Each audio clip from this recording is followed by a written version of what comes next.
Let's say you walk into a market where prices move fast, but you're never really sure who's buying, who's selling, or how many goods are actually available.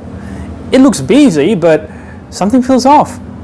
That's how many foreign investors see the Indonesian stock market. The stock market is supposed to be a place where prices are formed fairly, based on real supply, real demand, and clear information. Investors don't need perfection, but they do need clarity, right? They need to know who owns the company, how many shares are actually tradable, and whether they can exit without getting trapped. One of the biggest problems in Indonesia is ownership concentration. Many listed companies are technically public, but only a very small portion of their shares are actually available for trading. Founders or controlling families often hold 80, 90, sometimes even more than 90% of the shares, and the public only trades what's left. Think of it like this. A company has 100 shares, but only 10 are actually in the market. With so few shares circulating, prices become extremely easy to push up or pull down. A small group of buyers can move the stock dramatically, even though nothing has changed in the real business. This is where the term Saham gorengan comes in, right? These are stocks that are easy to heat up, easy to hype, and easy to dump. Prices rise fast, excitement spreads, insiders sell, and retail investors are left holding the bag.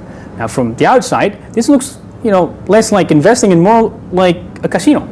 Foreign investors don't mind risk, but they hate uncertainty, right? They can't measure. When free float is tiny and ownership structures are unclear, it becomes impossible to tell whether a price reflects real value or just temporary manipulation.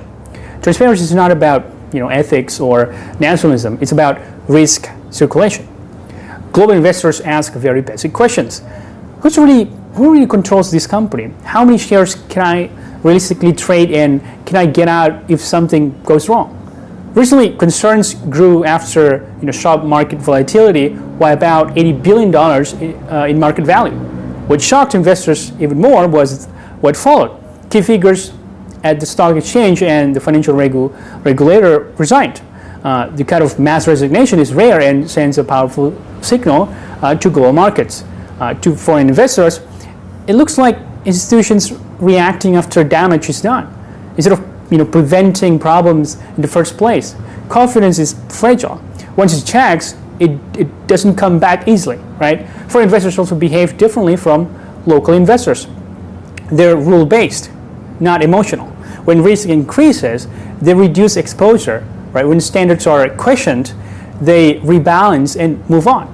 This is why foreign money usually leaves first and leaves fast. This situation is not about one bad trading day or one political issue. It's structural. Low free float, weak enforcement, opaque ownership, and a market culture that tolerates price distortion all add up over time. Indonesia has strong economic fundamentals and huge long-term potential, but capital markets don't run on potential alone, right? They run on trust. Without real transparency, real liquidity, and real protection for minority investors, foreign capital will keep asking a simple question: why take unnecessary risk, right? And as long as that question has no convincing answer, the money will keep flowing out. Hi, my name is Peter. I've been asked so many times, Peter, how do I learn to speak English as fluently as a native speaker? I'm tired of answering people one by one, so I wrote a PDF about it. Based on my experience, my method is very simple and practical, unlike school and academic methods. It's perfect for anyone who wants to speak English very fluently and achieve a high TOEFL or IELTS score. If you're interested, I'll send it to you for free. I also created a video version of the PDF for those who don't like reading, plus a video on how to practice by yourself, right? You'll get everything for free. Thank you. Bye-bye.